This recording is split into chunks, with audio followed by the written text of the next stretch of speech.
Okay. Are we good, Andrew? Thumbs up. Okay, welcome. I'm Damien White, Head of History, Philosophy, Social Science at RISD. Welcome to Critical Design, Critical Futures 2016. This is a lecture and symposium series that a group of colleagues from Brown and RISD have developed over the last 3 years. The idea of this has been to open up spaces in our community to think about the relations between critical design, very broadly conceived, and the critical social sciences and critical theory, once again, very broadly conceived.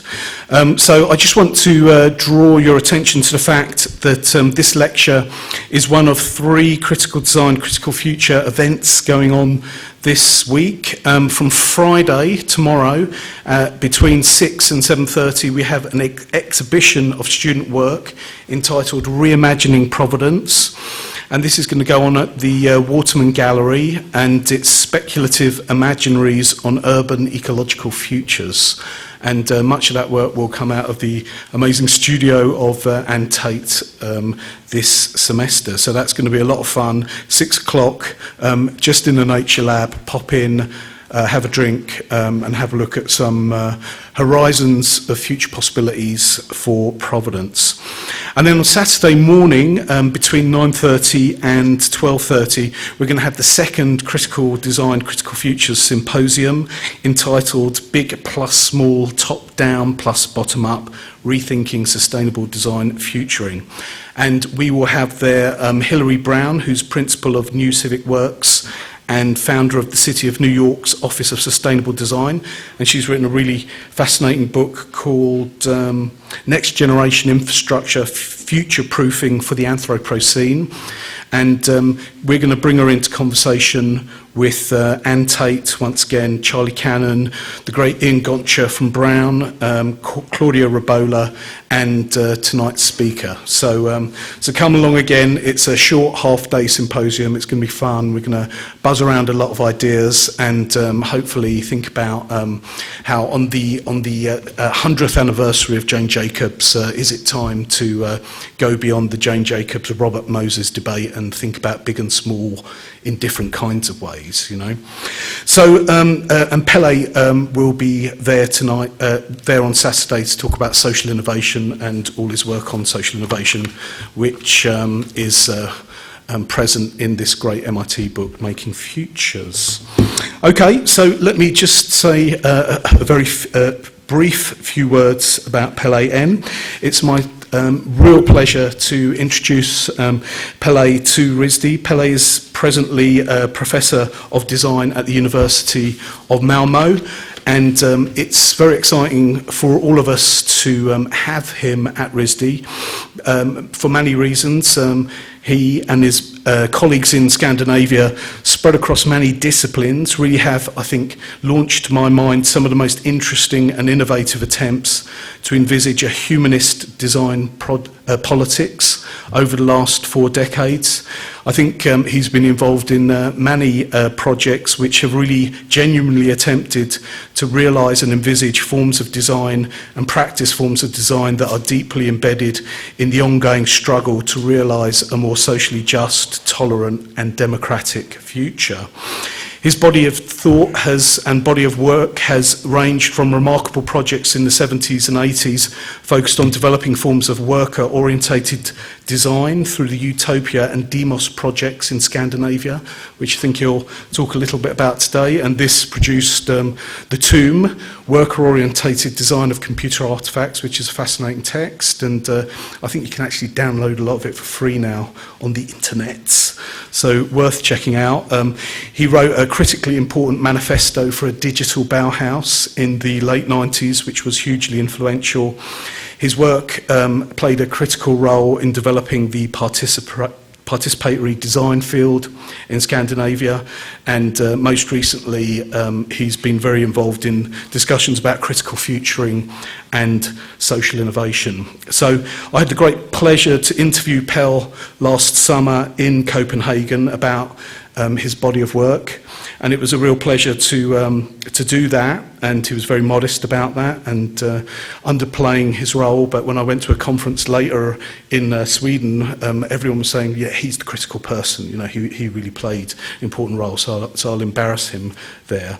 But it was also interesting to come back and come back to the United States and find ourselves in a presidential primary competition where one candidate in particular, mentioning no names, felt it necessary to declare at one point, "I love Denmark, but we are not Denmark. We are the United States of America." So, you know, wasn't it an interesting moment in the politics of the last 6 months or so that needed to be said, okay? But nevertheless, tonight we're going to think about Danish and Scandinavian and Swedish possibilities and histories. Pelle said in his writing that this is perhaps a story of democratic dreams and lost utopias. Maybe it's a tale of tales from another land, but maybe in part as well, perhaps it could be seen as offering tales of other possible modernities which have not yet been fully realised and may still come about in other directions. So I'll let you be the judge of that. So Pelle will speak for about 40 minutes or so, then we'll have some discussants. I'm delighted to have Camille Verreras, who is a labour organiser from the George Wiley Centre in Pawtucket, and we also have Professor Lily Dean, Professor of Landscape Architecture and Architecture from RISD here, who will be engaging as respondents, and I'm hoping we can do some nice back and forth and really draw you all into the discussion. So without further ado, please give a warm welcome to Pelle Ehn. Thank you.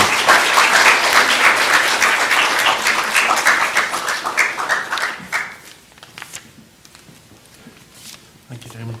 Okay, can we get this going?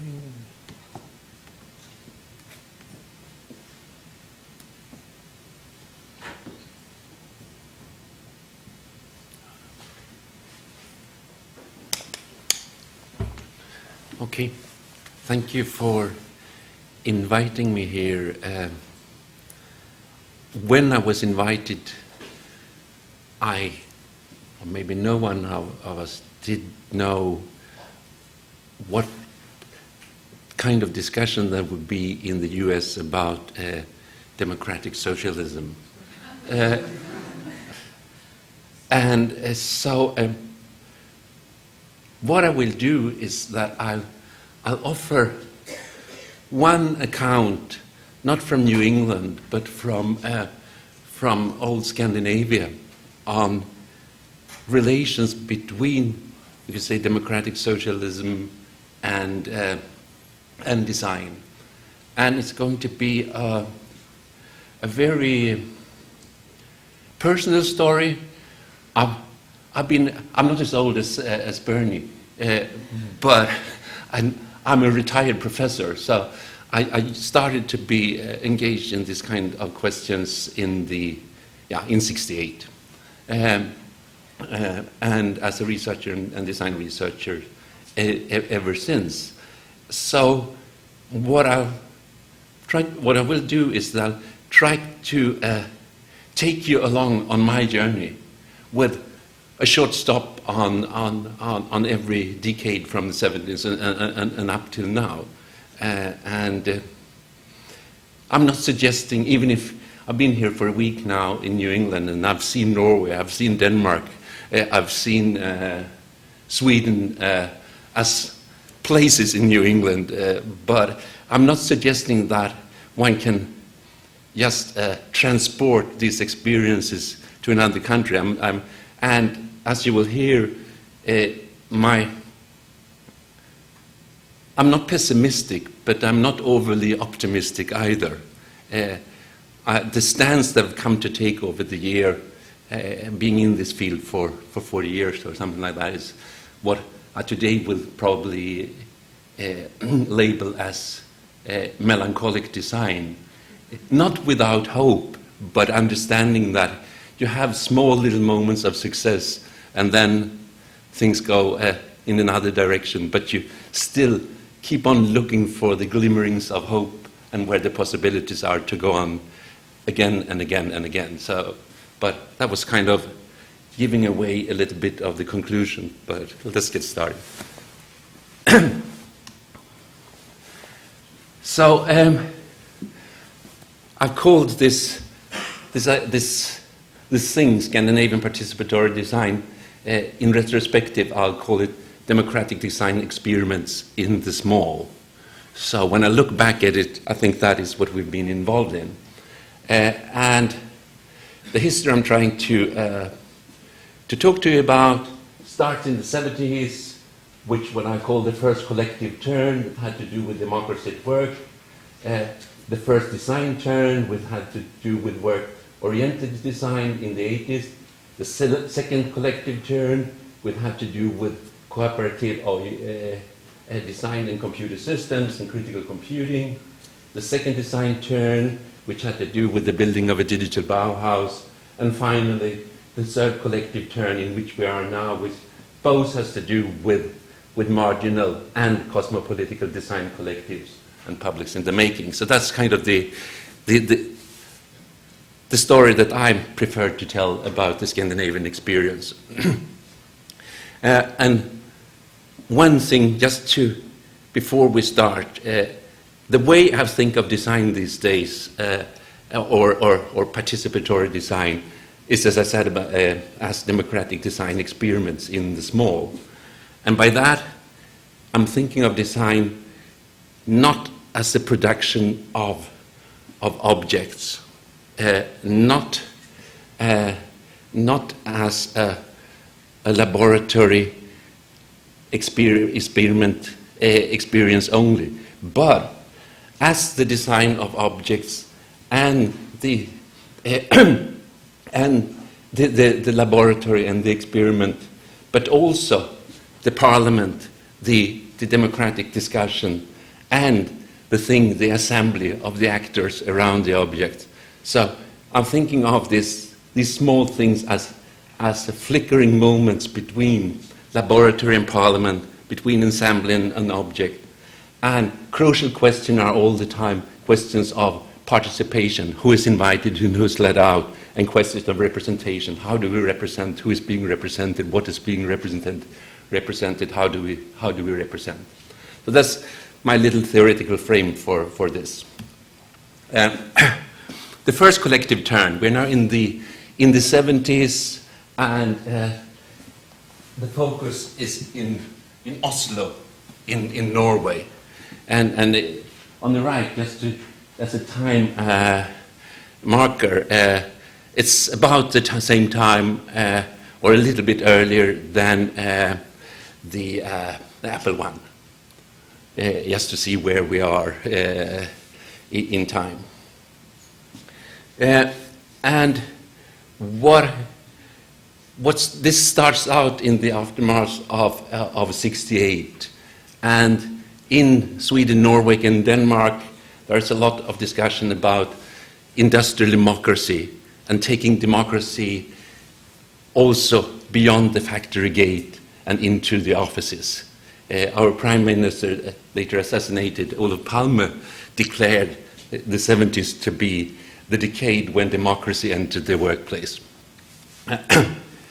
Not to say that happened, but the environment had to do with new laws and agreement for workers' participation. Something that was very much debated was something called wage earner funds. That means that instead of demanding always higher wages, in the most profitable companies, people would there would instead be funds building up resources that were controlled by the workers in different kinds of organization. This was then turned down later on and so on, but it was an interesting transformative moment, or at least so it seemed. And the question had to do with what could, and this is also the period when the computer is entering the workplace in terms of production planning systems, etc. And well, there was, in a couple of years, there was the first, the Apple I, but computers at that time were more like the size of this room and couldn't do very much. So it's in the midst of this that the movement comes out, and I should maybe start that story in Norway, as I said. The Norwegian Metal Workers Union were very worried about what this new technology was and how could, what should they do?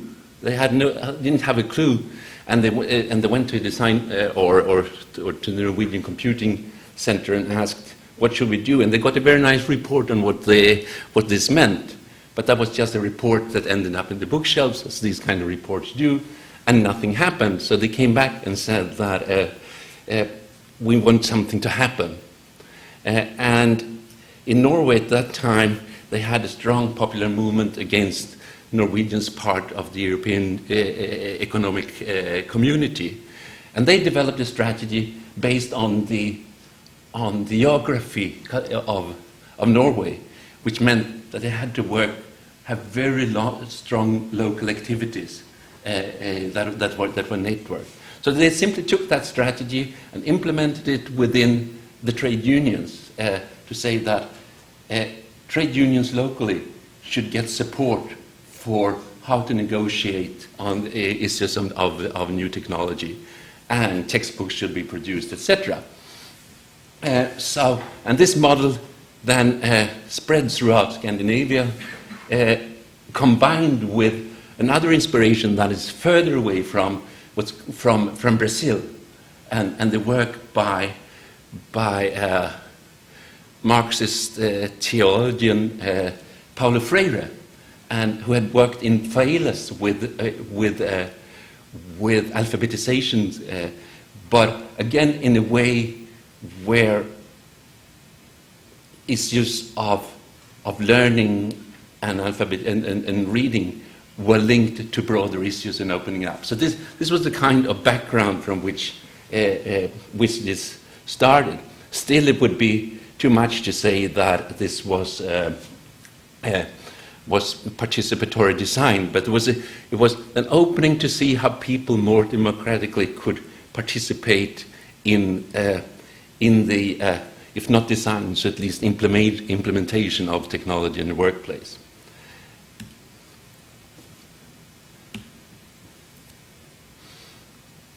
Here's an example from one of the workplaces where I had the chance to participate was a locomotive repair shop, and the average age of the workers were 55 years, and I was just around 30.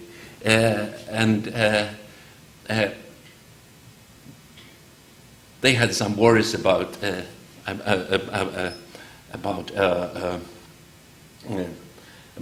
some technology was going to be introduced, and we came with what we call the Demos project, and had a lot of, these overheads. I don't know if anyone here remember them.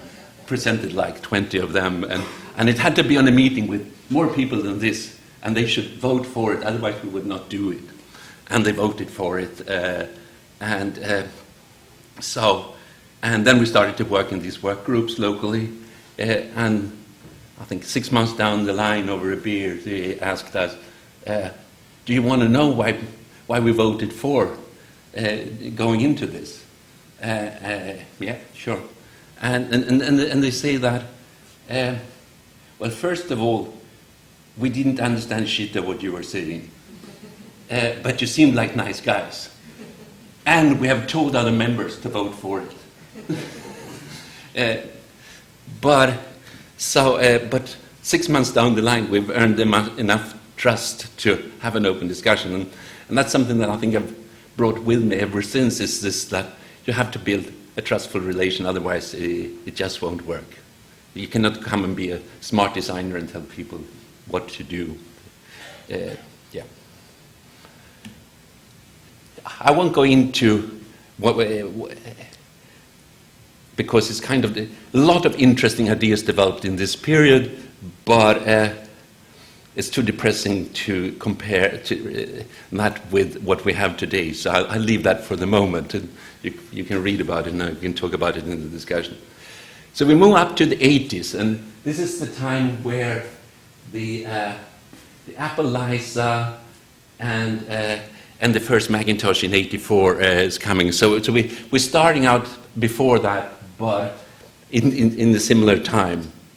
And now activity is maybe stronger in Stockholm, in Sweden, and in Denmark than in Oslo. And this is the period of work-oriented design. And a very simple idea that all over the Western world,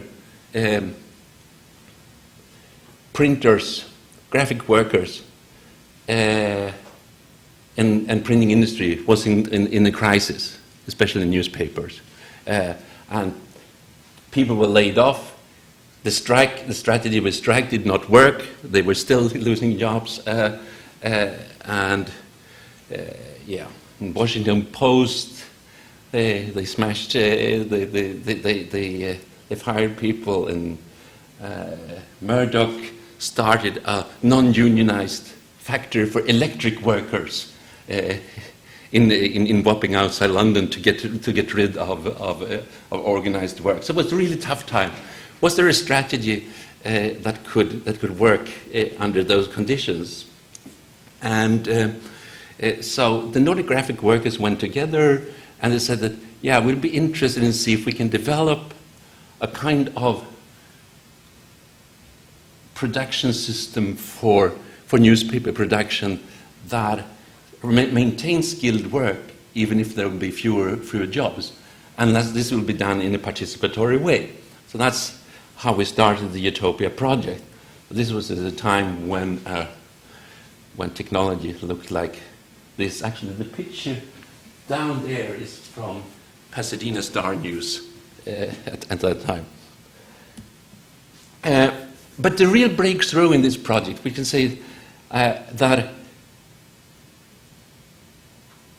we produced lots of really nice blueprints of this new technology and how it could work. And the graphic workers were really pleased with this. But it turned out that we did not really communicate. All these flow charts, drawings, etc., were not at all in their language. They were pleased with it because we were their experts. So understanding that, we had to try to rethink how we were designing. And this is part of the breakthrough in that project.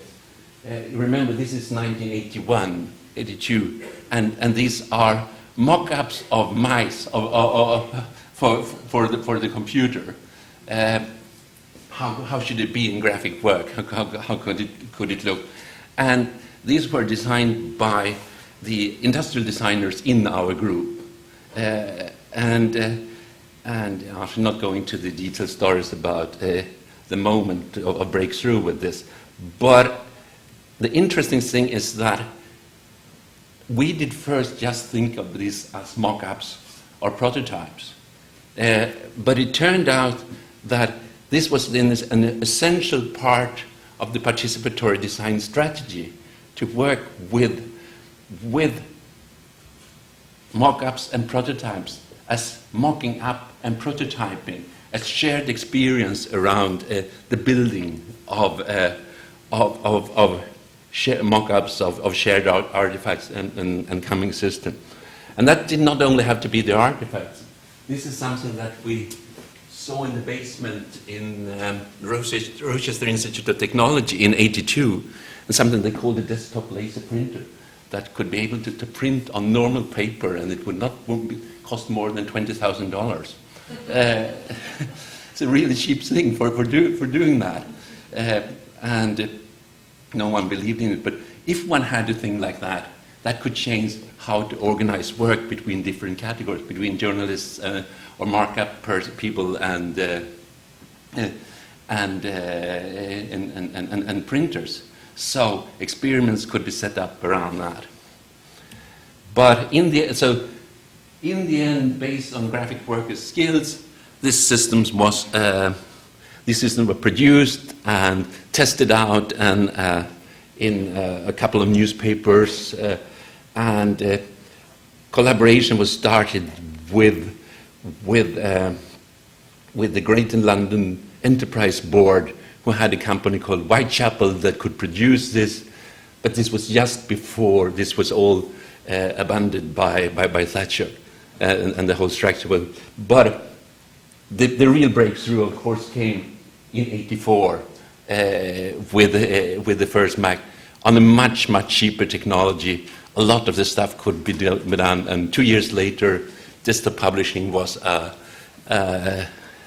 fact, implementing maybe 80% of our old specifications. So that was the end of that project as a technological innovation, but at the same time, a lot of things had been learned about how to organize design processes, how to have experience from that go into collective agreements on work organization, etc.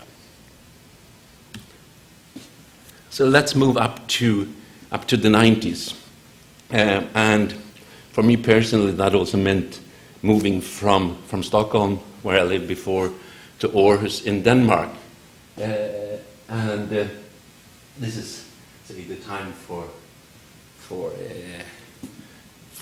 the Newton and the first MacBook. That's about where we are. And Mac was a little bit late in this. And I'd moved to my colleagues in Aarhus in Denmark, which started to be a hub for critical computing and design.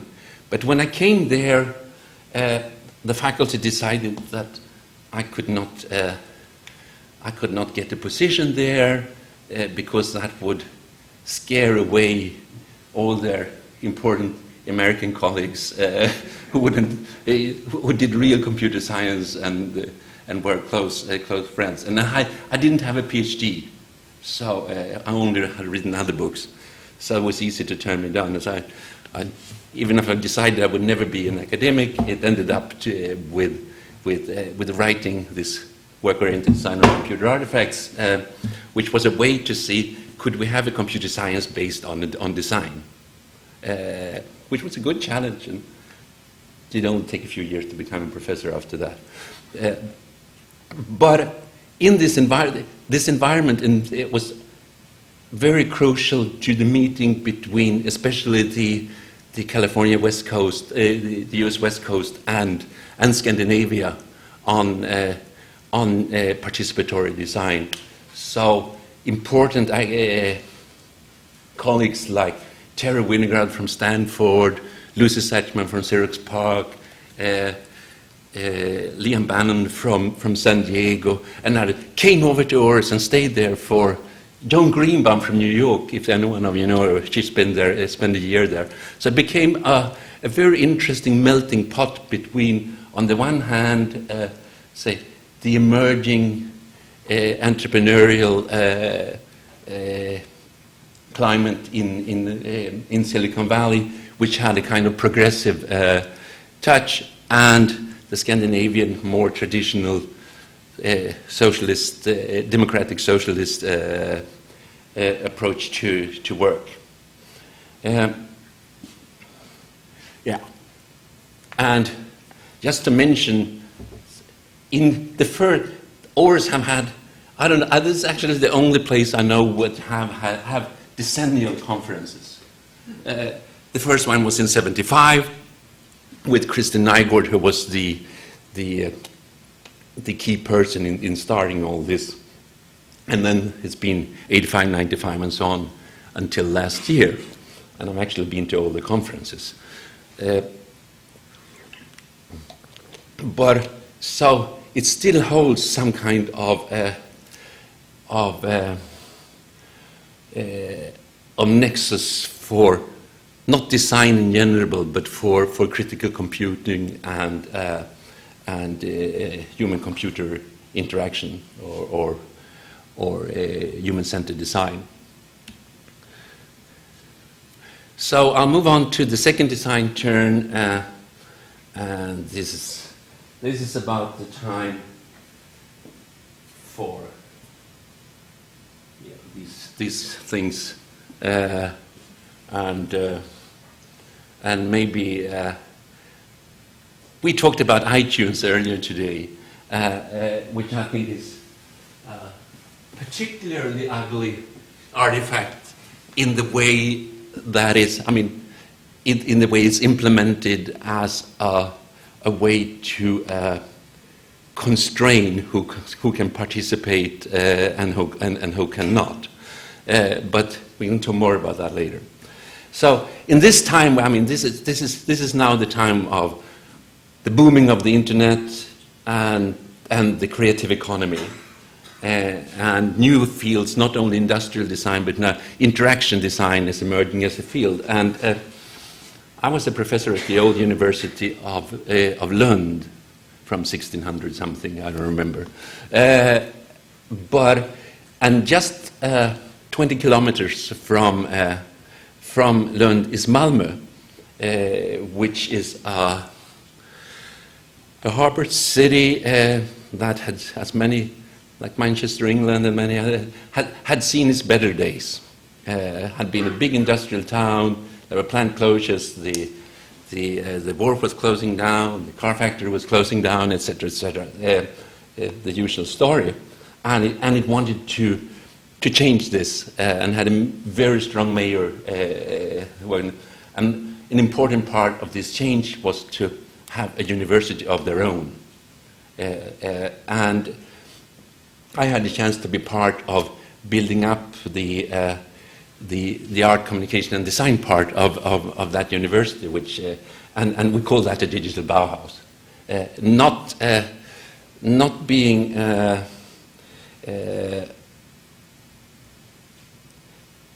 not writing into the Bauhaus as such in terms of the, after all, elitist approach that it was in all its good meaning, but to take up the similar kind of challenges of how art, technology, and society can meet in one way or another. So that was a challenge for that school, and I'll call that the second design turn. And as Damon mentioned, we all even produced a manifesto for a Digital Bauhaus to start that up. So there was a number of things happening at that time when this was started, and the school was very successful. I mean, it's not like RISD. This was a small place. To begin, we only had 200 students, and now it's maybe 1,000 students. But we had the chance to build it from scratch, and we could keep on doing participatory design, co-design projects. Here's an example of two of my colleagues who worked with nurses at the main hospital in Malmö to find out how to work with informal learning and how to manage different machinery and apparatus when there's not a colleague around that can tell you. This is all, and so they did an app, and this is long before we had apps, but on which small little movies could be seen. So there was to be a barcode on the thing, and you could take the barcode reader, and then you would get a colleague would perform how to do this, and it won lots of design prizes. And I think a good moment was when the national award for best practice user-oriented design, and on stage were only the nurses, none of the designers. They got their PhDs, so so it's not a problem with that. But the attitude was that this was the nurses' system, and so they were important designers in this. But this school, of course, I mean, it did build on the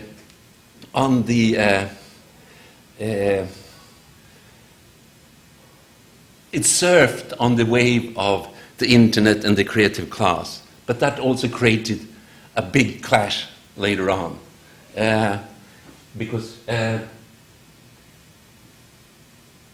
lot of the financiers expected other things than, say, democratic experiments in the small. They expected new companies, lots of startups, lots of products that made it worldwide, etc. And some of that came out, just as I'm sure comes out from here. But that was not the main thing we were interested in. We were interested in something that was much more embedded in the social structure, and especially in the local environment.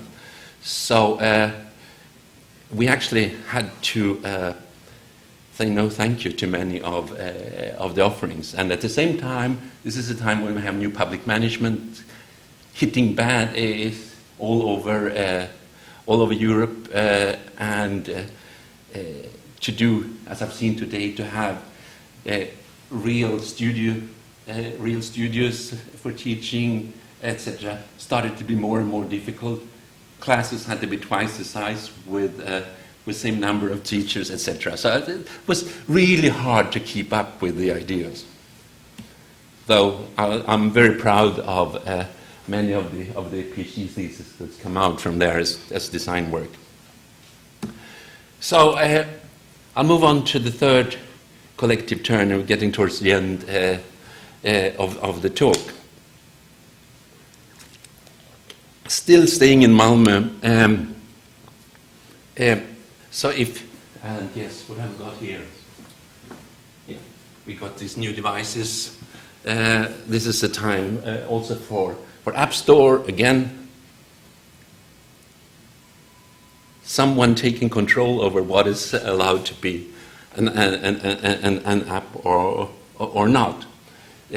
So, whereas we before had been much engaged in the workplace, questions started to pop up towards what are there other practices that could be considered work or related to work, but is not carried out in the workplace as we knew it.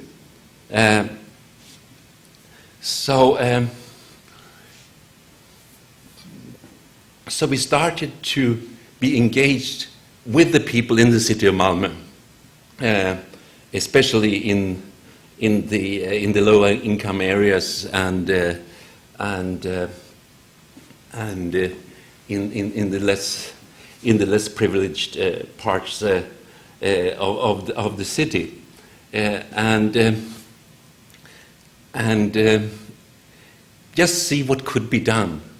And I will, and this is at the same time as a lot of things are happening around us, not least here in the US, that has important ramifications of what was going on. But one important thing in terms of design strategy was to stop to think about projects. Just as we once have had to think about the secluded clean object, but about networks and entangled stuff, think that a project is not the right time frame. Projects one has to be more sustainable than the project. Engagement has to be more long-term. So how can a design school or a design firm build this up? And one way to do this has to do with what has gone under the name of living labs. And I know living labs could be anything from user testing to the kind of more hopefully more democratic public engagement that with the city that we've been involved with. So that became the base of how we organized things. We had to apply for project money, but it kind of went into a pool, and then we had to wait for the opportunities to engage with different actors over time. And the book describes four areas of this kind of picture. It has to do with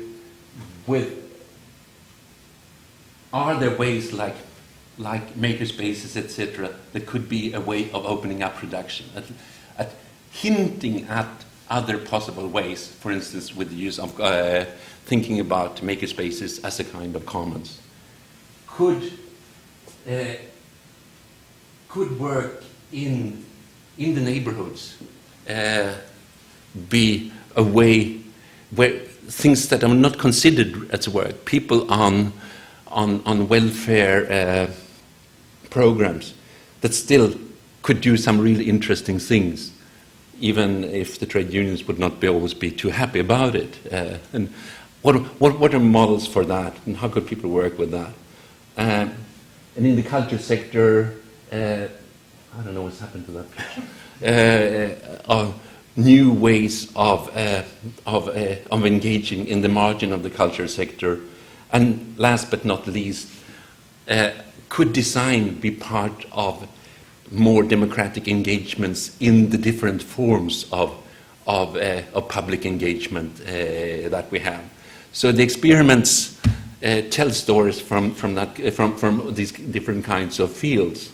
So, for instance, when it comes to designing conditions for the social, there are lots of experience with collaborative services, and very often quite negative experiences. People do things that are very interesting, but for one or another reason, the city or someone else says that we will not support this in the end. This is a group of women from Iran, Iraq, Afghanistan, and Bosnia who had the very simple idea of doing support for unaccompanied refugee children. They had cultural competences, they had language competences, they had food competences, etc. And experiments were done, but in the end, it didn't fit in with the trade union system. It did not fit in with the civil servants' responsibilities. It didn't fit in with the private company that took over this because they were not willing to pay to pay for the service, etc. And so everyone is applauding it, and then we had the refugee crisis later on, but that's another story. So again, a lot of interesting things happening that people are doing, but not always with an happy outcome. And when it comes to makerspaces, a similar experience. Here's a very interesting makerspace that we were involved with. It was not a Fab Lab. A Fab Lab was part of it, but the important thing was to have people with different backgrounds working with different materials and see what kind of community that could be built up around that. Not easy at all. The role of designer, not obvious at all, though I'll say that it really helps to be an industrial designer when you come into such an environment compared to just being an organizer.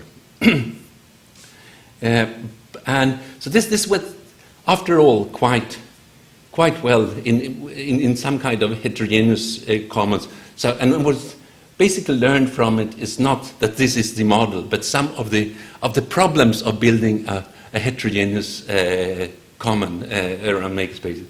But given the time of neoliberalism hitting hard, and we had a new director of our research center who really knew all the newspeak, and so we did not produce enough companies in this makerspace, not enough jobs, or wrong kind of jobs, etc.